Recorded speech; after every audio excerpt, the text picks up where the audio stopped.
Welcome to Victim Justice Unveiled, a space where truth is honored, resilience is amplified, and justice is reimagined.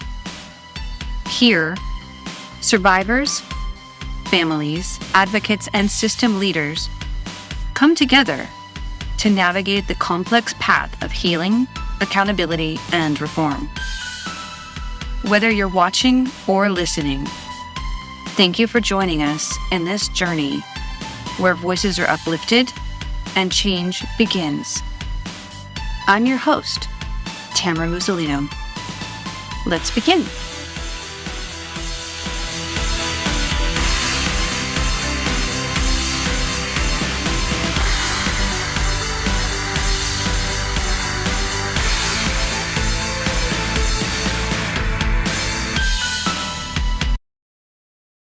Welcome to Victim Justice Unveiled.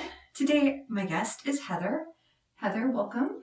I'm glad you're able to join us today. I'm excited to walk through this and hear all the information you can share to help those walking in your footsteps. You want to go ahead and introduce yourself and we'll go from there. Thank you. Well, thank you for having me. I'm excited to be here today. My name is Heather, and I am the mother of a victim that was a victim of a crime 10 years ago in 2016. And she was a minor at the time. It was I guess we classify it as a violent crime. She was not killed, but she was harmed. And so I'm here today to share about that, and I'm looking forward to sharing.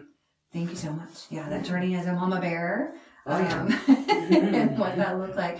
So tell me about your child and what day-to-day looked like before the incident happened, and kind of introduce the audience to what that life held at the time. So she was 11 years old, and we lived in an area that was very relatively safe and very community, very go and ride your bike outside and go on a walk with your neighbor, your best friend. And so we had just moved to a new community, and she was back at our old place where we lived having a sleepover with her best friend. So she used to just go out and play and felt comfortable doing that. And so she'd go ride bikes, or she'd go walk around the block and run around the block. You know, they're 11, so they were young. Things, right? Normal kid things, very normal kid things, just kind of literally enjoying the beautiful days outside. And that's what she was doing the day this happened. So. And then talk to us a little bit about what happened and then how things changed. Yeah. So what happened was there were two victims in this case. Her best friend, they were playing outside and were going around the block, not even to do a circle, just walking around, going to come back, and they were walking. And the friend she was with said, hold on, she saw a man walking in their direction on the sidewalk, a very public sidewalk, by the way, and saw this man walking in their direction. And she told my daughter, hold on, wait. And she had a weird feeling. So they just paused right where they were and kind of stepped to the side on the sidewalk. And as this man approached them, he mumbled something, and they thought he said something to them. So they said, what? Or the one girl, the friend, said, what? Or huh? Something like that. And he turned, and he was a 28-year-old man. My daughter was 11. Her friend was 12 at the time. And he turned and full force with a full fist punched her in her jaw. She folded over in half. There's a mother-daughter teachers up at the stop sign right there that watched the entire thing and called the cops. She almost fell to the ground, caught herself, and then he turned and socked my daughter in her left eye. And she didn't fall to the ground, but similarly fell backwards and but caught herself and punched, and then carried on, and in fact turned around and went the other direction, away from them. They ran to the friend's house where they were staying the night before, and I get a phone call from the mom. My husband and I were actually at Costco not far. And anyway, we find out what was happening. We were just leaving. We'd gotten through the line and everything when all this came out, and we raced over.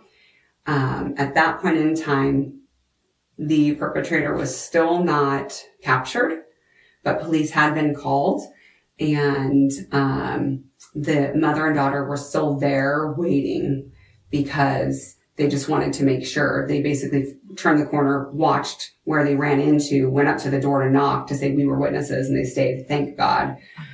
Thank God. And they called the cops and gave a description right away in the direction. And he was found at the park right there.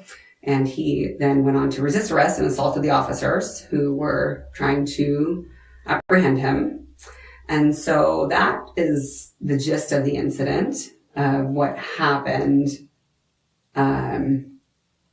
What that very fast, short incident has had tremendous lifelong impact. We're 9.5 years later now, and has still affected her to this day.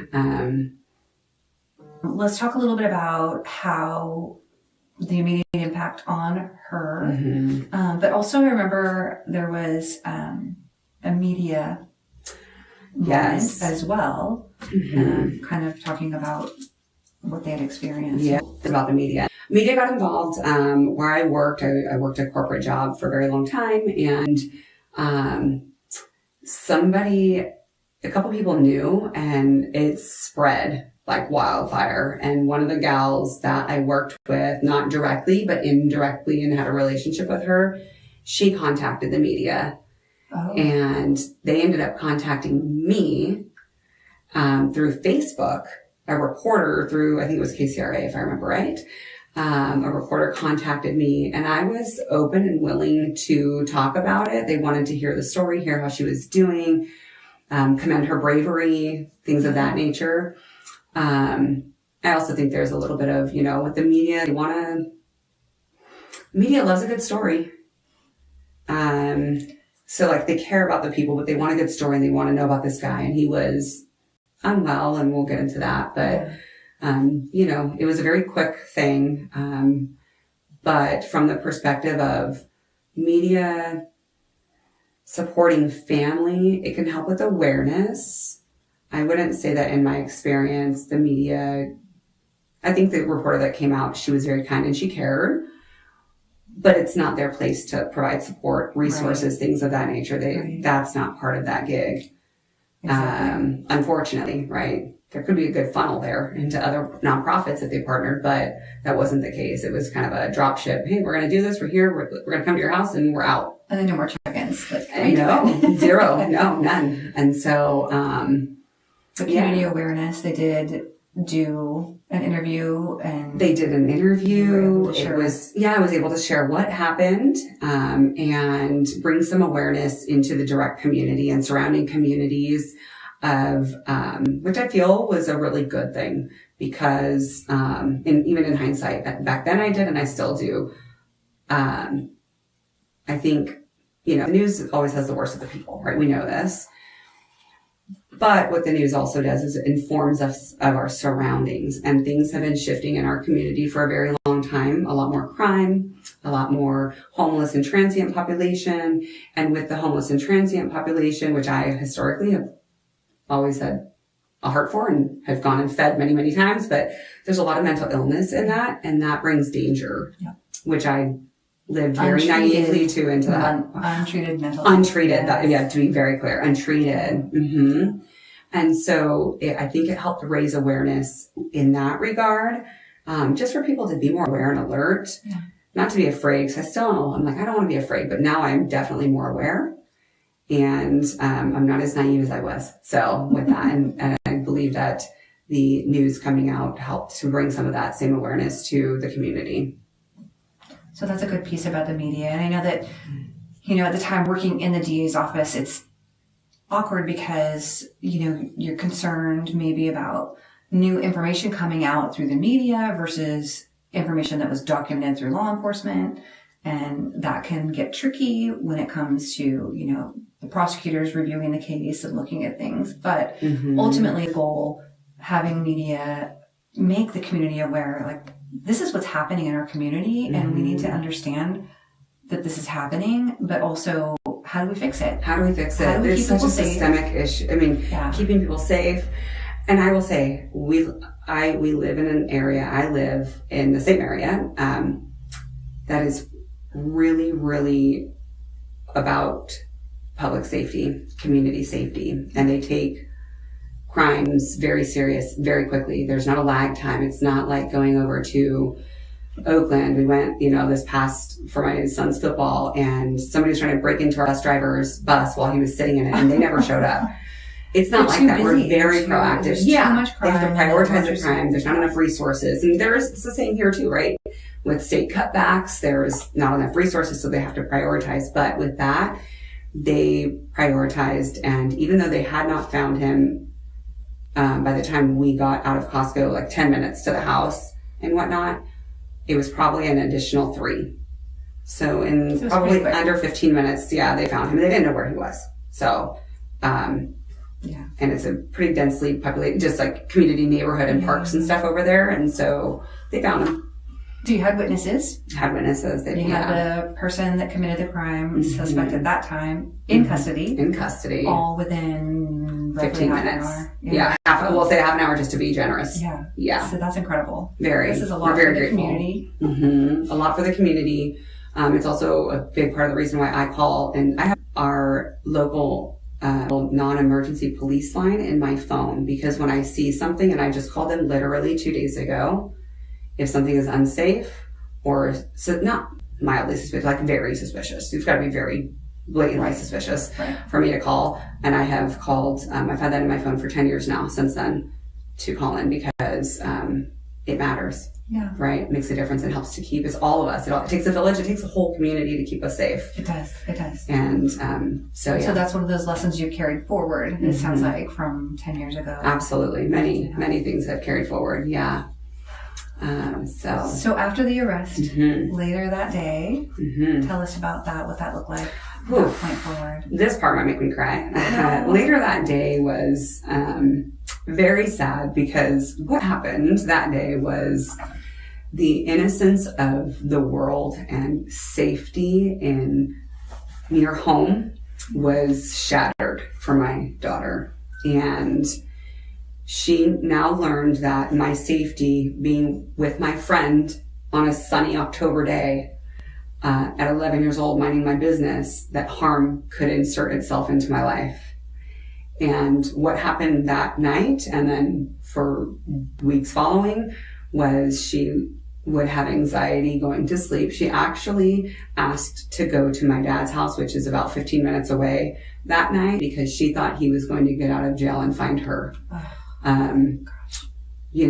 When you watch your child have a minor anxiety attack, or any level of anxiety attack, is very, very hard, because you, as a parent, you understand that a level of innocence is now gone.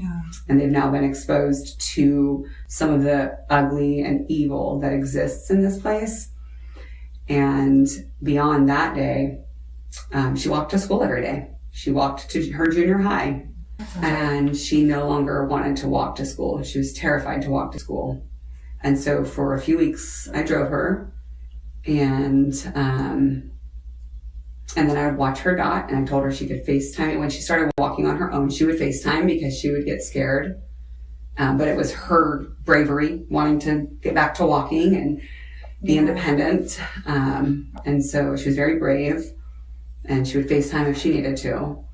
But it's just a fundamentally sad thing to occur in a child's life, and to have that innocence kind of just shattered and ripped away in an instant.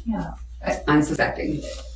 When you're just a child, being a child, out playing and doing absolutely nothing to warrant any type of thought that somebody would do that. It didn't even exist in her mind that would or could happen.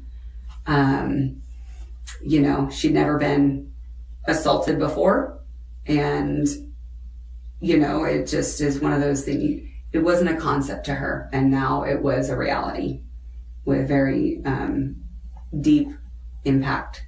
Gosh. very, very, very scary.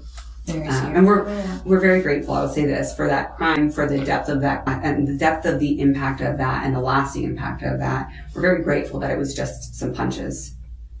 We're grateful that neither of them fell and hit their head and got majorly injured. She was injured. She went to school with a bruised and swollen face for 2 weeks. Swollen for a week, bruised for 2 weeks. And that probably has some impact as well with absolutely kids and so on. That was probably another. Actually, if I remember right, we kept her home for a couple of days. It was 1 or 2. I can't remember, but she had so much anxiety she did not want to go to school, and so I let the school know what happened and said we'll just be keeping her home. She just needed an extra day. I think it was a Sunday that this happened. She needed time. I think it might have been a couple of days. That's understandable. Absolutely. Absolutely. You just go back to life. I mean, we have to at some point, but at 11 and having gone through my own life and stuff, I recognized she needed some time. Yeah, and that's part of great parenting, right? Yeah. Is you're in tune with your children and you... Very in tune with my children, yeah. And so that brought us right into the justice system for the first time. Yeah. What an eye-opener that looked like. How did that feel? Well, it was an eye-opener. It's really eye-opening, right? All of it's very eye-opening. And I was not in, but I had exposure in my own life due to certain things, not me specifically, but around it. So I knew some aspects of it, but had never been involved as a victim or anything of that nature, and this close to a case where I am now reading or wanting to advocate for my child and reading victim impact statements, things of that nature. So you're the voice of your child. I was the voice of my child, and I knew that right away. Yeah. And it was, I'm going to fight. And who was this guy? And I'm going to, as much as I can, bring justice on behalf of my child in whatever way I can. I'm going to be there, and I'm going to show up. And I did. And so I grabbed the bull by the horns, and we were very, very, very fortunate to have had a wonderful victim advocate for 5 years, which was you. Thank you. I'm saying that truthfully, and I told you this before. We had a different, she was a victim of a crime again in 2024. So 8 years later, I won't get into all the details of that unless you want to in a little bit, but very similar, minding her business with friends. And we were assigned a victim advocate that was not quite the same. Not that I expect anybody to be the same, but did not engage with the 3 victims in that case in any proactive kind of manner to inform them and, share the information that you shared. And so it was really through your sharing of information as a victim advocate that and me being a mama bear, I was like, I can write a statement.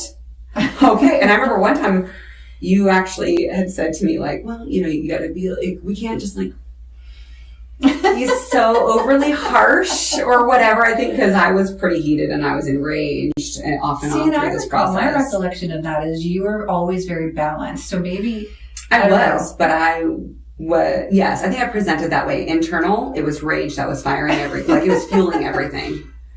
But I remember it was like there was we got to keep it like a nice tone, not a nice tone, but like I think balanced was probably the intent there. Your statements, I believe, in my recollection, when we met, I could feel the passion and the mama bear, definitely burning inside. So. But also, I think I felt some empathy toward, the situation of the person that was. The perpetrator. Absolutely. I'll get into that also. Yeah, we'll talk about that. So what I'll say is, I wanted to make note of this. What surprised or caught me off guard about the justice system, a couple of things, the resources for victims. I had no idea. So that was just an amazing blessing and support I felt. And then this is a good segue into the perpetrator, the guy, the suspect. The guy that committed the crime. Yeah. And he was convicted of it. So he was convicted, and he definitely did it. So what caught me off guard was mental health court. All things mental health court, and we can share a bit more about that, but I had an uninformed opinion and ideas about, you hear insanity. I love true crime. I've watched true crime. I've read true crime books. My mom ruined me as a kid. I've read true crime books very young. Most people do. They love and the they true crime, and they want to hear about the defendant, the person that committed it. And, ooh, let's get inside their brain and what happened. And I always have thought about both, right? Like I just have been that way. I have my brain works that way, even with my own children. I'm first and foremost their mother, and I will turn tables for my children, I'll say that nicely. But I also do have a very, dual side. I see the multiple facets that you can in situations, even when I'm involved very, very closely, or it's me. Yeah. I can see that. And so that said, I had a very uninformed concept of what insanity plea was, right? And now I have a very informed, and at least through this case, because the facts of the matter are this guy was mentally ill. He was schizophrenic, on the streets for 10 years at that point. And I know this because his mother came up to me after court one day with tears apologizing for what her son had done to my daughter. Mm-hmm. And we hugged, and it was a very emotional moment. I can't imagine being a mom. I actually thought about that in this whole scenario before I even met her. But he was on the streets for 10 years at that point. She had tried to get him help, so on and so forth. But that was a very real catalyst, I think, for this crime, was being untreated and on whatever substances of the streets that he was on. Yeah. And so self-medicating versus getting physician medical treatment long-term. Right. And so that was something that was very unexpected. And I can talk a bit more about mental health court in a little bit. But it's also a pretty common thing, unfortunately, in our world today, especially. It's continued to perpetuate. But I think there's so much information. So we'll get into that a little bit. But moving through the court system, you had mentioned advocacy and different perspectives. And I just, want to say after retiring, I started this podcast because I felt that there's so much advocacy work that needs to be done still. And I came to the realization that you're an advocate in a system, whether it's community-based advocacy for a nonprofit or you're working in the government sector, whatever it happens to be, there are so many victims out there that there aren't ever going to be enough advocates. Correct. Or resources to support and help everyone. So my mission in this podcast is to help empower victims to better have the support that they need, whatever that looks like, and give them the tools and resources. And community that there's so many of us out there, and we're driving the streets together, we're walking past each other quietly in the grocery store, shopping in the same places. Yeah. And community, we actually reconnected at Plaster Promise, at a district attorney event. Which was so wild because I shared as a business owner why we love, serving this area, this community. And it was because we live here, this, that, and the other. And I didn't know you were there. I didn't know you were there, and I didn't know you were going to be talking. And I hadn't seen you for 5 years. There were only a couple of us that spoke too. And I had shared, just for those that are listening, I had shared that the thing that really deepened our roots in this community was when our daughter became a victim of a crime here, and of the benefits of the victim advocacy program and how that was handled, and seeing. Obviously, there's good, bad, and ugly, and there's rights that the criminals have and all of that, and it just is what it is. But seeing what this county does and will fight for the victims when the victims show up. And I wasn't the victim, but my child was, and I showed up almost to every single court case, and you were there with me. I know there was one trial, and you sent somebody, you kept me informed, and so somebody else came in your place and checked in with me, but I only missed a couple of court dates with him ever in 5 years. Yeah. And so even the continuations, I think there were a couple of continuations that we were like, we know that nothing's going to happen. Yeah. And that was because in the beginning, being that he was mentally unsound, right? he had to go to a jailed facility, to a hospital facility, to become competent to face the charges, the criminal charges. Exactly. And so in that time, there were a lot of check-ins over those 7 months, I believe, or so. Yeah. I was looking back at the timeline, and there was a lot of time that it was like, it's just going to be continued. Yeah. We're not there yet. Yeah. And so, but yeah, we were there, and yeah, that whole restoration piece. I know I had a case early on in my career that it took 10 years for that individual to be restored. And so, it's bringing the family back 10 years later. There's silence for so long because nothing's really happening. Nothing happens. It's just like touch points, check-ins. Yeah. And then, oh, hey, something's actually happening now. We're ready to go forward. 10 years is pretty, that takes some perseverance, It was horrific. I'm sure it feels hopeless for families. And like, is it ever going to be? Yeah. Is he ever going to face the charges? Yeah. That was my concern, is he ever going to? And some don't. They just stay in this holding pattern. So, what is our state going to do in those situations moving forward? Who knows? That's a whole other day. A whole other subject. But I'm glad that you're here to help educate and share your story on what the criminal justice process looked like through the mental health court, because there's so many people that don't know. Yeah. Well, it was wild. I will say there's some crazy stuff too, right? So mental health court, I will say this, at the human level, it's incredibly sad. It is. Because you're seeing what happens when people can't or won't accept the help and support needed. And crime life is no life to live, right? Street life is no life to live. Mentally ill and whatever the other dual diagnoses that can come with that is not a way to live. No. And it's very, very sad. So on a human level, that is just overwhelmingly sad, honestly. And then you think about all of the victims associated with all of those people. It just will overwhelm your mind with sadness.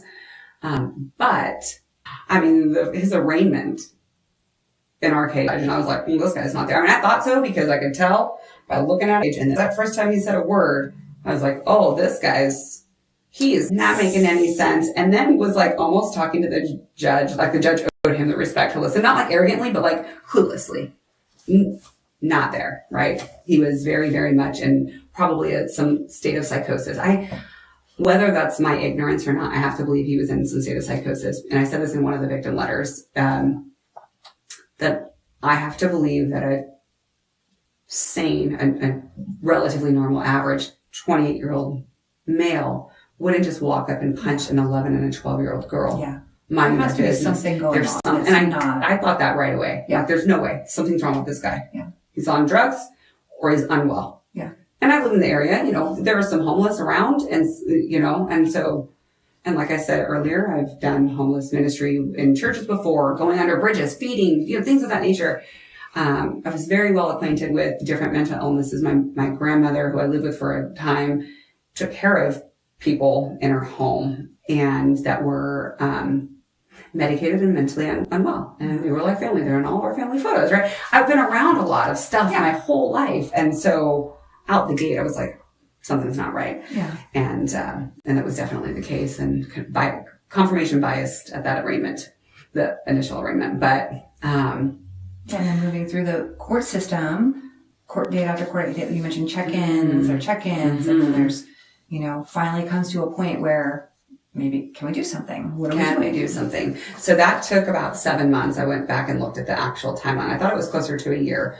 But it was 7 months, I think about 6 for him to be deemed competent. And then he was finally charged and sentenced.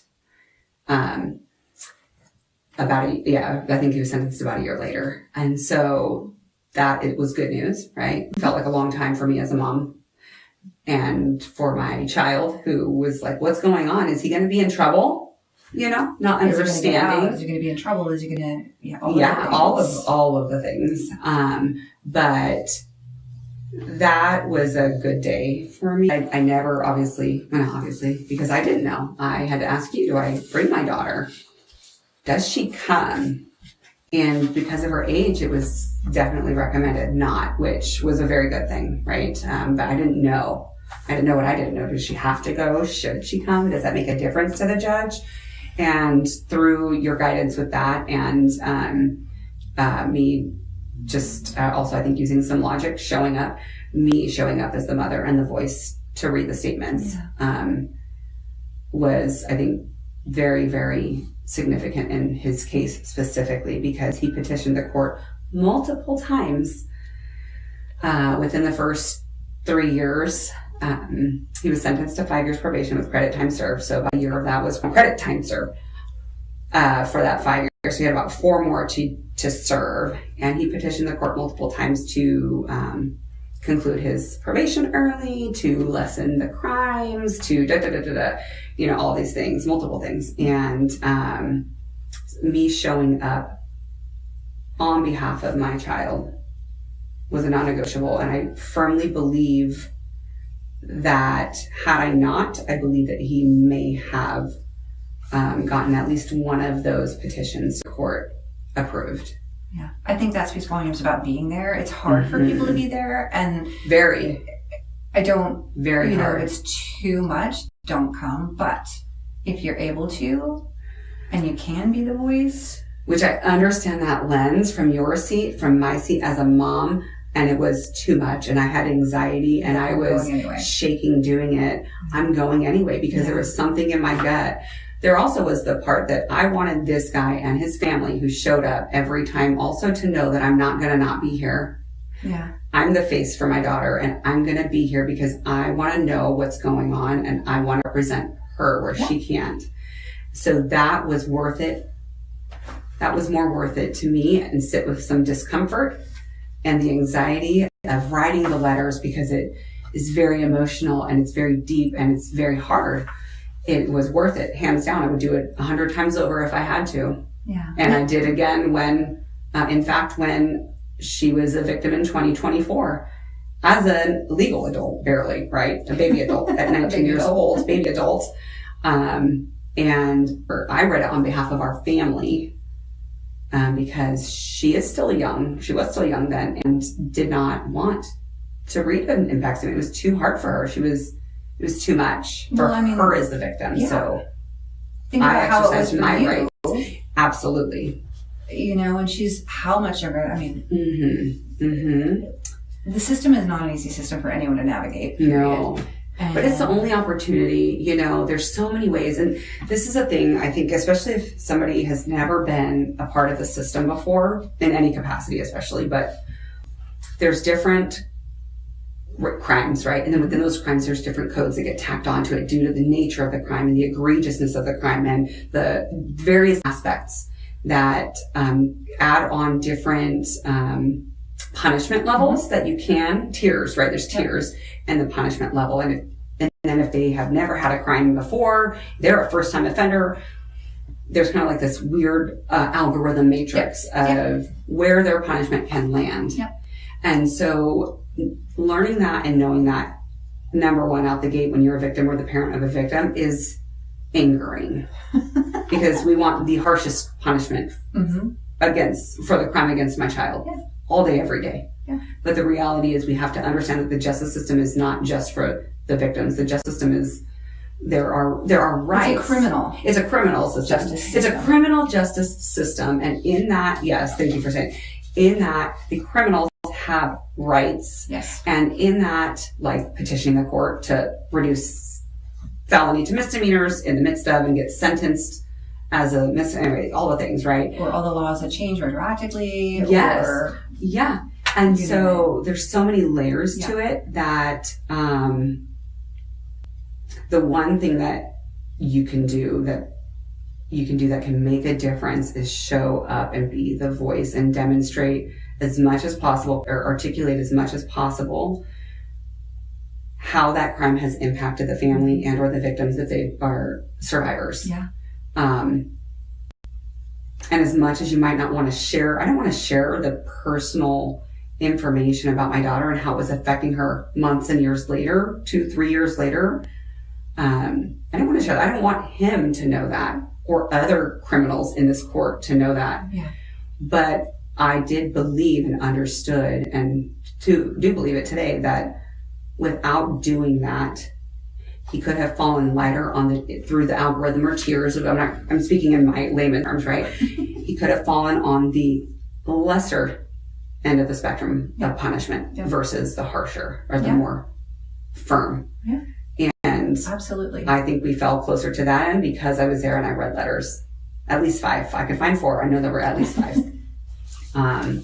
And so, exactly why it's so important for families to be involved, and for victims to be able to share that. And I think it's just, you mentioned the time frame and, the anxiety. And the one thing about the criminal justice system, an average criminal case takes a year from start to finish. The more significant the case is, or if there's specialty courts, it could go a lot slower. And take a lot longer. But I think it's important to remember that, when you have a crime associated with a victim, you have victims who are traumatized and they're still in trauma that year, that first year, that second year. I mean, trauma doesn't just go away in a month. No. And so, not at all. Having a victim come and having them have to address the court and do things that the court system asks them to do or empowers them to do, it's a huge hurdle. It's huge. It is too hard. It opens that wound wide open again and takes you right back to it. Even preparing for this, it just brought me right back there. And brought up anxieties and brought up emotions, and I'm not in that same place, but they came flooding back again because they still live within me. They still exist, right? And they still exist within her as the victim. And that's something that I noted in my preparation for this is, as parents, my encouragement, if you're a parent going through this or as a victim, I'm a firm believer time doesn't heal wounds. You have to do different things proactively to heal. Time softens the sensation of the wound, I believe, in any type of trauma. It can soften or dull it a little bit, but it doesn't heal it. It stays with us. There's a book called The Body Keeps the Score. Oh, you know this book? Okay, yeah, of course you know this. Of course you know this book.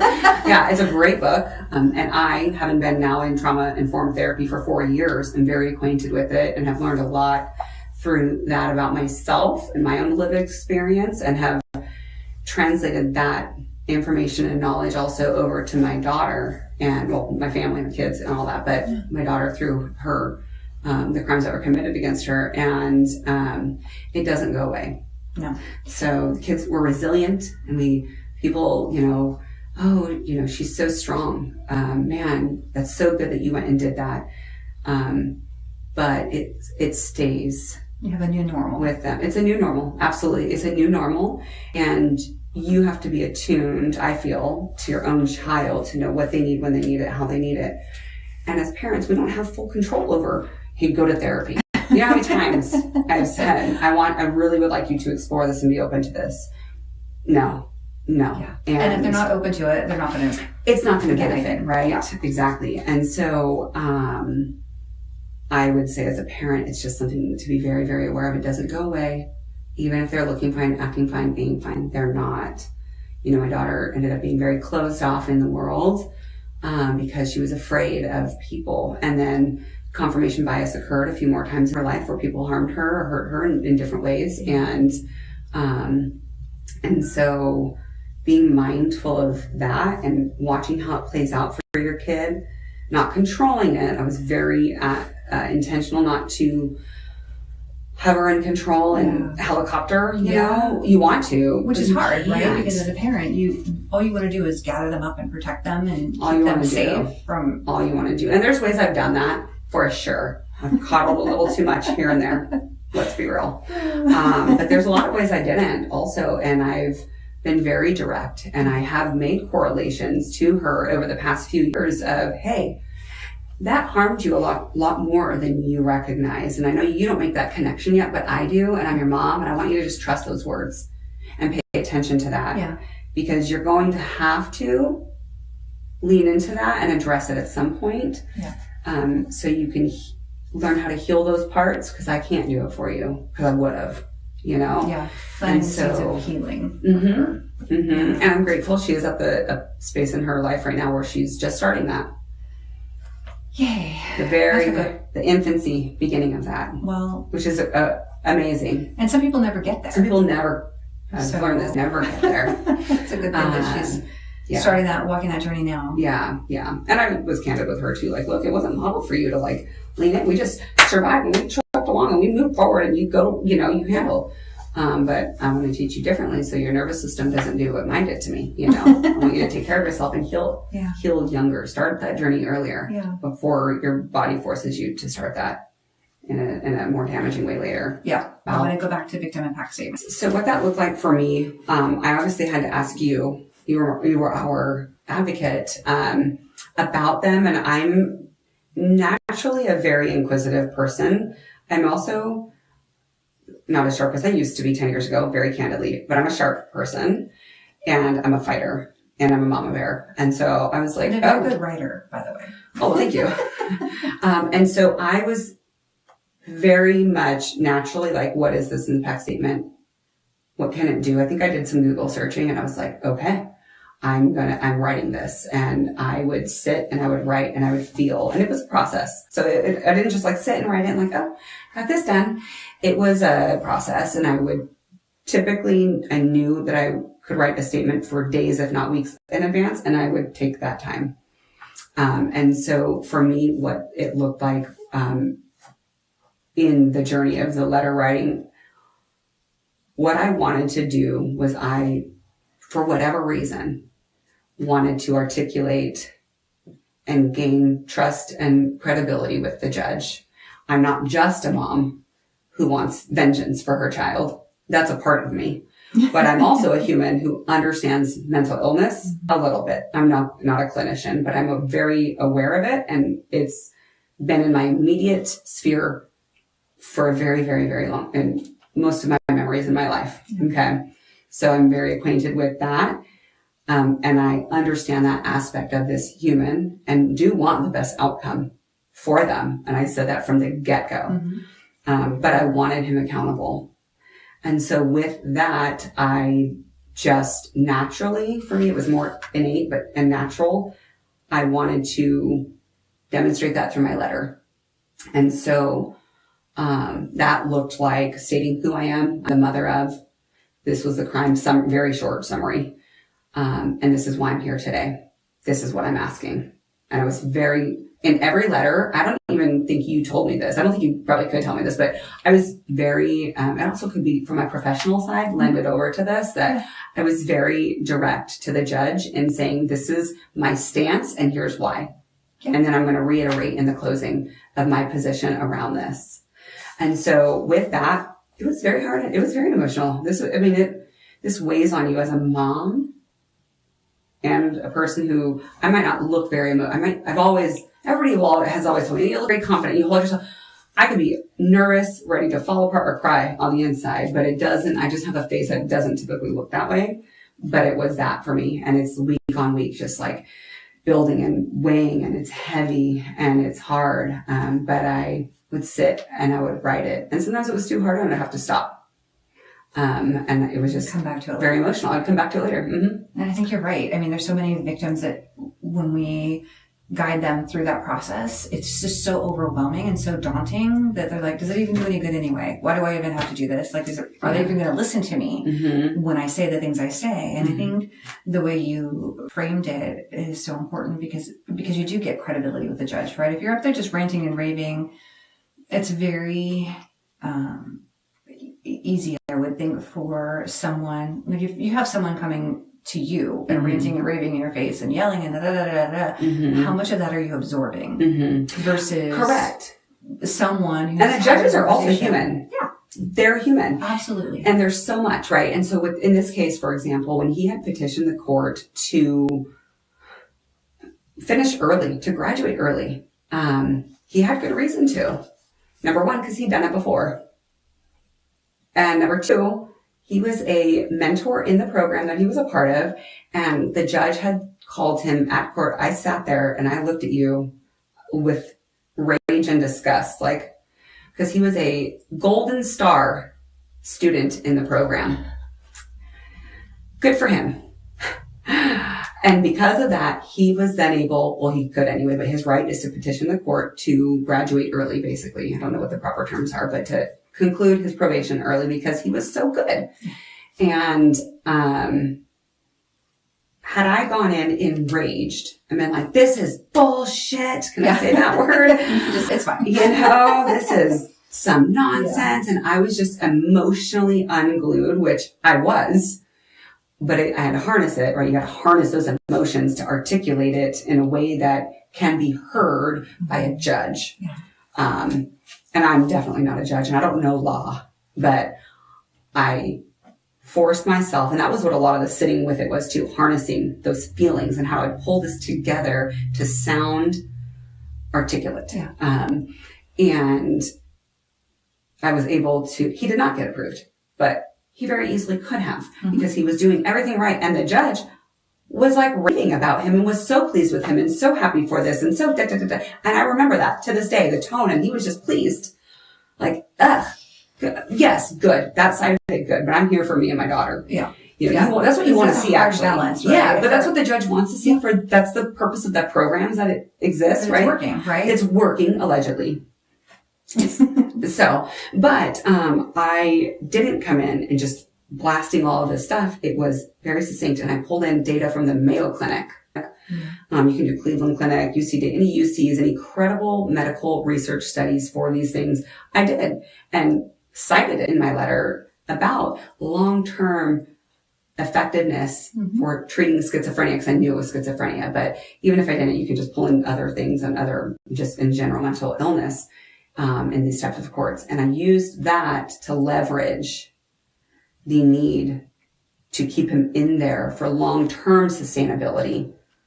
Because it's great and cool, gold star, that's awesome, but mental illness doesn't get fixed in a year or two. No. It's not going to go away. So the long-term projection of success, or predictor of success, is built on the length of time you can do in this program. The longer you can do in the program to build in the framework that he needs to succeed in the world, the better. Yeah. Right? Like a muscle memory in a way. Muscle memory in a way, yeah. It's giving him more time, exactly, and muscle memory, that is, to do those things without falling back into old patterns, because the programs are only going to be there for so long. You have to really root into that system that you are building within that program for himself. And he did for a while.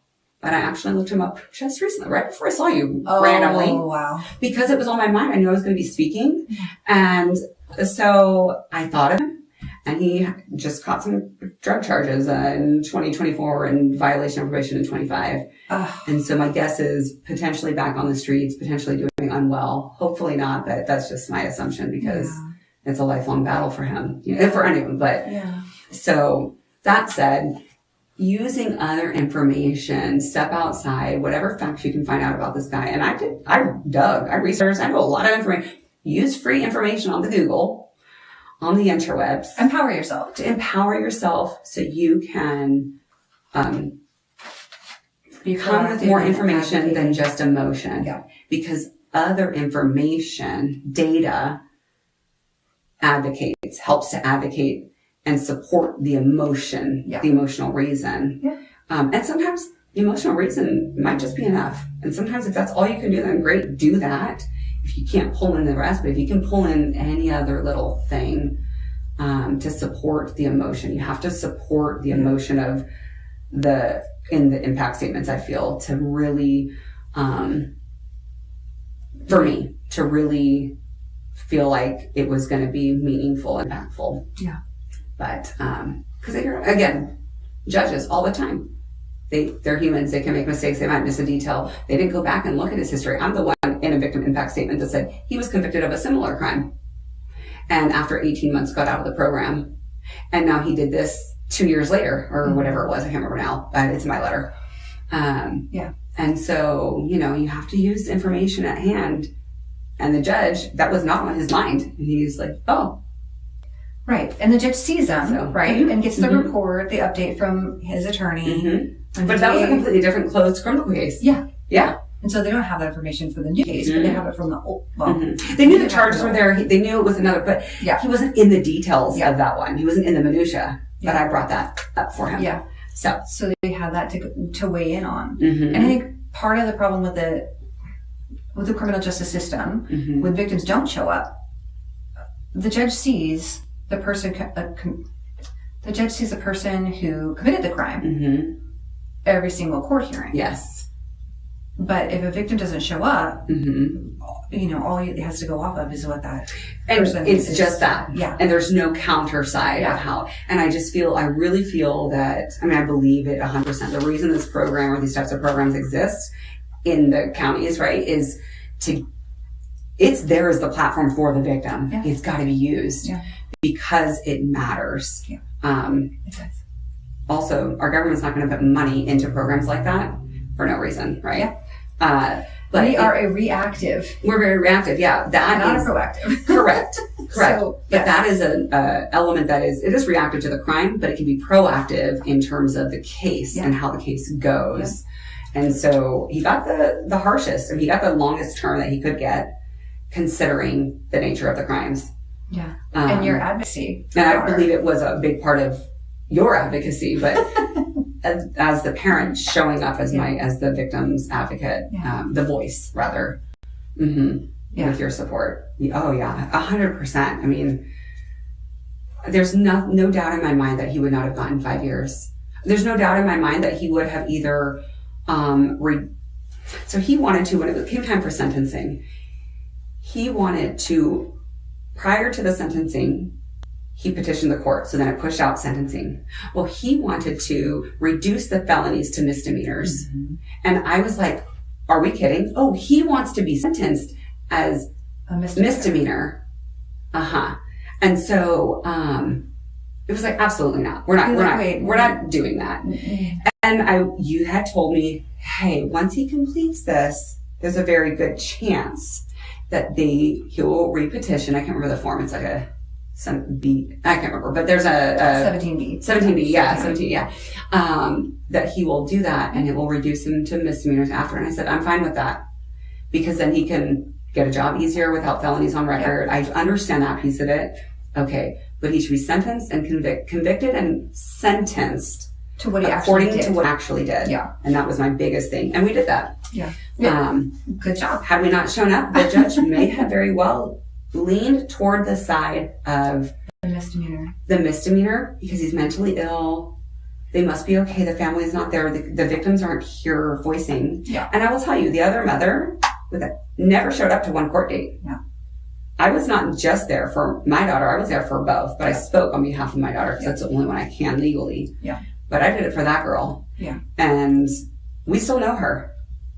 I was there for her. Yeah. Too. And you made a difference. A huge difference. Yeah. But I like that you brought up misdemeanor and the felony thing, because that's another thing that victims don't understand, the process. There's so many levels of the criminal justice system that are foreign, and they don't seem to make sense. They're enraging to the victims also. Yeah. If you just do so crime, they're foreign if you don't know it, and they're enraging when you're a victim. And you are living it. And you're living it, because this was my life, right? And my daughter went through this in 2024. Yeah. Literally sitting down with the DA to help these girls understand, these 18, 19, and 20-year-olds understand this, because it doesn't make any sense, right? And they did. The DA met with them. And it was, it's a lot. You're the victim and you're saying what he might just get. Yeah. Well, the plea deal's this. Well, if we don't do the plea deal, there's so much. There's so many levels. It's so layered. Yeah. It's very complex. But ask the questions and not push, because you're not going to change what the law is, right? But push until you understand and find the resolve. You have to find the resolve. That's the only way to find sanity and peace through it, is like accepting, right? And finding resolve. And sometimes you just have to, I've had to do this with you, I'm sure, a few times, is like, but why? But why? Help me understand this. Yeah. Okay. Now I have exhausted every angle I could poke holes in. And I have to settle with it, is what it is. You understand that now. That is the bottom line. This is what it is. The bottom line. but knowing that, Mm-hmm. right, giving you the opportunity to understand that, to get there and understand that this is what, this is the maximum someone's going to do, this is the minimum someone's going to do, and it could be anywhere in between. And here's what the judge is going to look at. Here's what the DA is going to ask based on prior and not history letting, or whatever.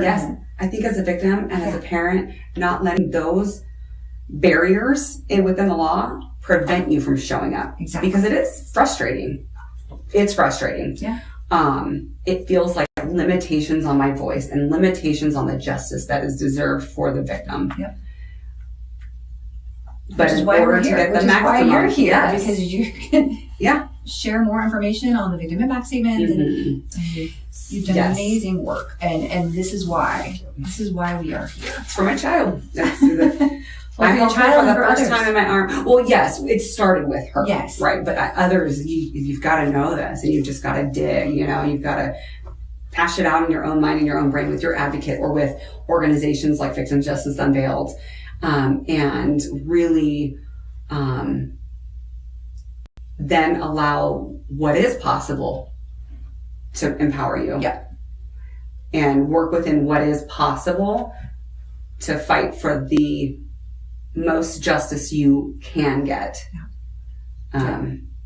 Right? Set aside mama bear justice that you want because it's your child and like what is possible, and work within that limitation because it will feel like a limitation. Yeah. It does feel like a limitation, and it is, honestly. It is a limitation. It is a limitation. It really is. And work within that, and then fight for the harshest in that limitation, and then find ways of empowerment. So whether it's the victim impact statement, whether it's changes in legislation that make a difference long term in other ways for future cases. I mean, there are ways, and everybody has their strengths and weaknesses, right? Yeah. And I, I'm grateful that you went through the victim impact statements and you have something incredible to share. But yes, I think that is one of your strengths. I know I've worked with other victims that one of their strengths may be going and speaking in front of community members, others maybe going to legislation to speak. There's a lot of different avenues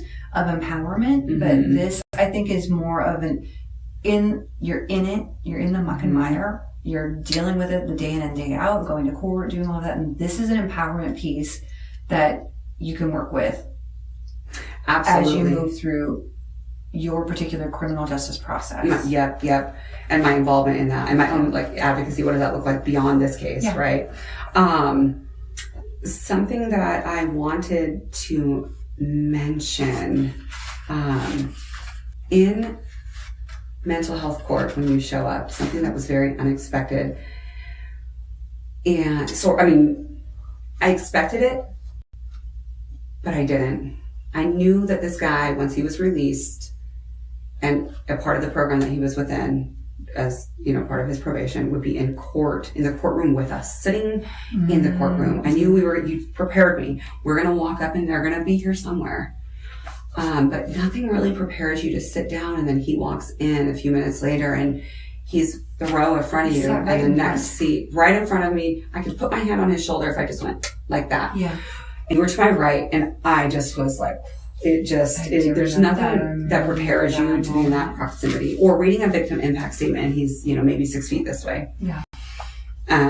It's very, what is the word? I don't even know what the word would be for it.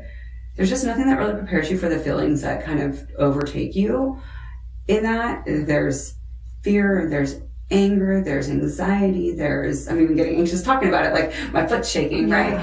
There's so much that just floods in at once, and you're in this close proximity. So that's something that, I want to mention that, it's very weird. It's very uncomfortable. But it's not more uncomfortable than my daughter getting hit in her face that day. Yeah. And it's not more uncomfortable than how her safety and security shattered that day. I will do that again. I'll sit right next to him. I'll open the door for him if I have to. You know what I mean? Yeah. I'll go through that discomfort again any day, because it's nothing compared to what victims actually go through. So being there to advocate and use the voice, it doesn't compare to that day and what that I imagine what that would have felt like for her. Yeah. I can imagine. I know that I've helped family members who were in court in a similar situation. Maybe they didn't want to be around that other individual at all. You're sitting down and they walk in front of you and sit in front of you. There's not a lot you can do about where they're sitting at that point. Yeah. But I've had people come in, and I've gone to the bailiffs, who are the court security, and said, hey, can you, just, here's a victim, here's a person, accused of the crime. Is there any way you can, just kind of keep some separation and that is just keep an eye? And it so appropriate in, I think, many crimes. Yeah. There's a lot of crimes that are significantly more violating and egregious than getting punched as a child by a stranger on the street.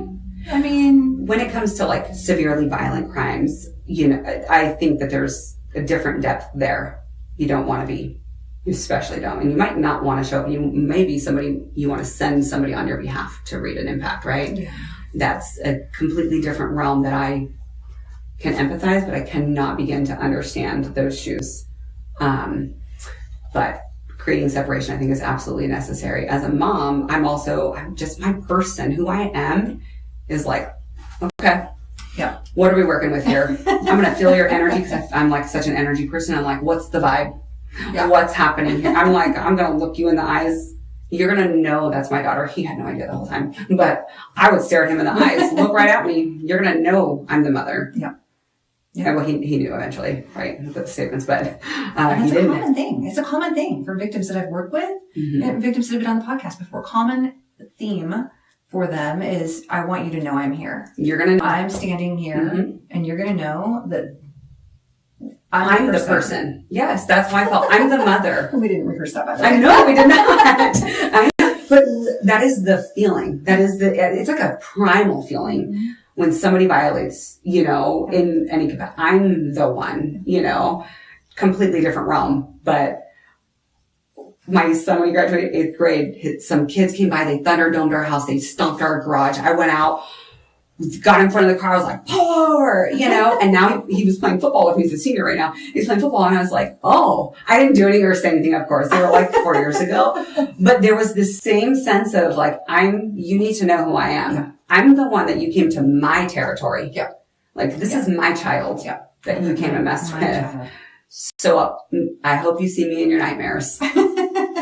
Mama bear. But with that, I want to say that I did create a resource that I will want to gift to you, and it's listeners, wonderful. Other victims or parents of victims. It is I'm going to just lean and grab it and hold on to it. But it is a little toolkit, if you will. We call it a resource, a toolkit. Maybe not a toolkit, but it's a resource on writing victim impact statements. So a guide to do that, to help simplify it, which would have helped me substantially. And I will be very candid in saying, I didn't just dream up this framework. I leveraged technology. I leveraged AI to analyze my letters, and pull together a framework. And the framework is quite great. And it was just weird. I didn't follow a framework. I just, but it extracted a framework that I have refined and put together, talking about what the impact letter is, of course, which an advocate will share all of that, but a little bit more info from my lens. And then a 6-part structure to the letter. And I won't get into all of it, but it's an intro, briefly overview the incident. Yeah. So the judge, you're connecting all the pieces. Of that incident, what took place. The impact of that, which is this is like the bread and butter, if you will, of that statement is the impact. And I want to share briefly, before we conclude, this is the component that, and I did this in my letters, you talk about multiple areas of impact: physical, emotional, behavioral changes that I observed, right? Impact on the family, because she had a younger brother who watched this and who knew of this, and it also deeply impacted him. He was 8 years old at the time. And, you know, it shifted his world also. And I shared some of that. And then I talked about long-term impact when it was a little farther down the case, right? Not the first or one or two, but beyond that. And so those pieces, and there's information in here to help guide through that. And then I will tell you, you know, any listeners, anybody, I'll tell everybody, use AI, use whether it's ChatGPT or Grok, or if you use Copilot, whatever. There's so many good ones out there, but ChatGPT is decent. Grok, probably better. And you can give it some information, not details, names, things of that nature, but give it some information, context of the case and the crimes committed, the scenarios, what you're observing, and it will help to articulate for you. And then you can take that as your base and then massage it into your, expand from there and wordsmith it to be you truly. And so leverage technology because it can be hard to find the words. I do like to write. I don't enough. I do like to write. And so I pulled into that space within myself. A lot of people don't. And writing can be really hard. I have a really hard time doing it. And I remember, you know, well, what am I supposed to say? And we couldn't tell you. We Correct. Can't tell you. Nothing. We'll say this, and this. Nope. What you can tell is, okay, well, here's an overarching guide. You know, what was the impact on you?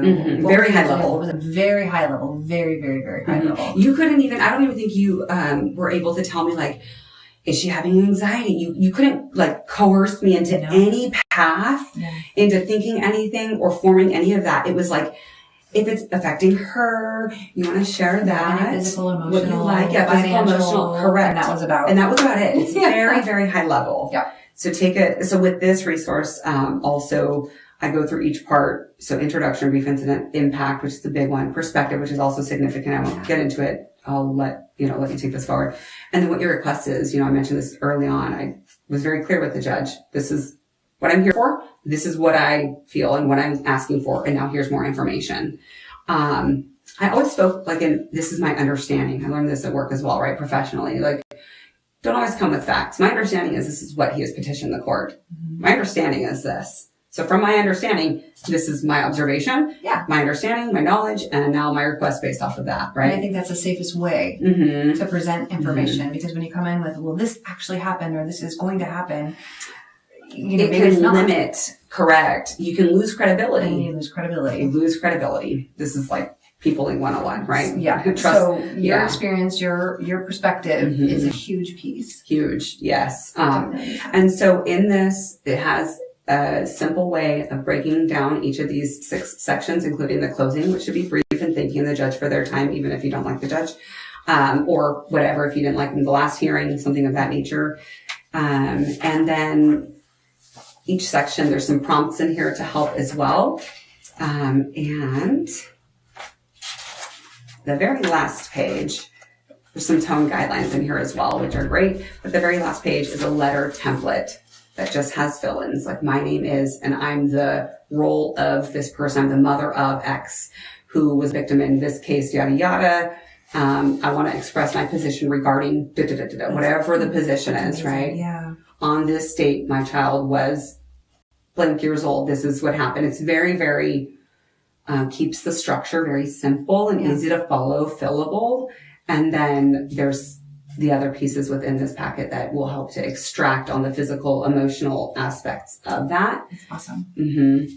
That's incredible. To help thank you so much for putting all that together and sharing that. I'll put it on the toolbox section, which I'm creating. Fantastic. And so victims can go on there and kind of figure out how to navigate the process. And this is another tool that they can use. So thank you for download and that. use it. Absolutely. Yeah. Absolutely. Awesome. Oh my gosh. It's needed. What you're doing is needed. This work is obviously it's needed, and you know that because you were on the government side of it, and you understand the gaps. And so this is so needed, and I'm so grateful to be here to share our story because it's mine and my daughter's.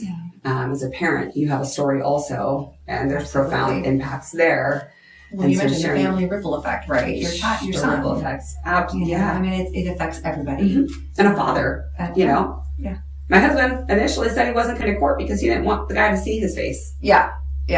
And so it affects families. This is what happens, right? Somebody harms your circle. And I'm coming for blood, right? But you have to be, again, harness all of that emotion, that rage, the upset, the anger, the injustice, the limitations. Yeah. And don't let it stop you, but let it empower you. Yeah. And you harness that to articulate, to get the best outcomes, meaning the harshest consequence. Yeah.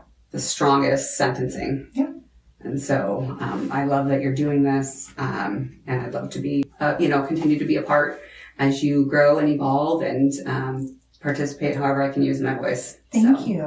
And thank you for all the victims following in your footsteps that are going to be able to use these tools that, there's resources that weren't there before. So thank you so much for being here, Heather. Absolutely. Thank you. It was so incredible to reconnect. And I know. Oh my gosh, that was like such a crazy moment. Just like, wait, I know that voice. And then I look on stage and there you are. And so funny. I know. And I started crying when I hugged you. I know. Because I was already flooded with emotions mentioning it there. It's a very vulnerable, private thing. Yeah. I was open about it, but in a platform like that, in front of the DA and a lot of the DAs and this whole thing, this event.